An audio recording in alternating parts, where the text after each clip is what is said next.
Hey there, how about a little bit more animal spirit medicine? Today, the camel. Resourceful, independent, knows one's self. I love the camel.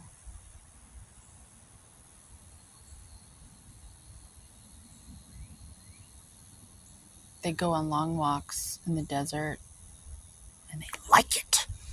I like it too. The camel can handle absolutely anything as it carries a wealth of nourishment within. Mary Magdalene. Um, This wondrous creature is self reliant and handles challenges with ease. Even in the face of excess heat, judgment, or anger, the camel searches inside for the cool elixir of water to calm the situation. The camel represents the ultimate form of bringing opposites into balance, fire and water,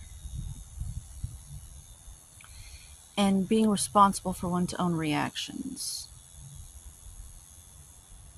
The camel is a wonderful traveler and is especially fond of trips to faraway lands.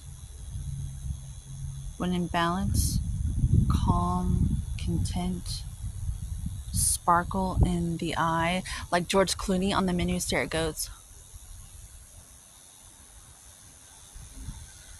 Stop staring at me.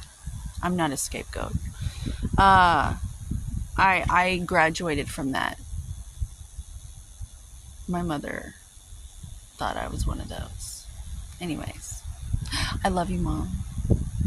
To bring into balance, to bring your inner camel out,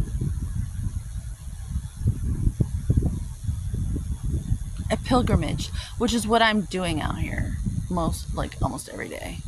Every day. The wind is blowing so deliciously. I'm sure it is not the most fun thing to hear. Hopefully you can respond in a favorable way to it. It feels really good. I think that they dumped the sewage in this lake, though. It just came to me that that's probably what this lake is for, because I've been smelling it the past few days. Get your camel medicine on. Go for a walk. Sweat. It's really good. Got my Tim Burton Catwoman hat on. I had to lace it up. I was getting some rips and some tears. Have a good day. Good camel.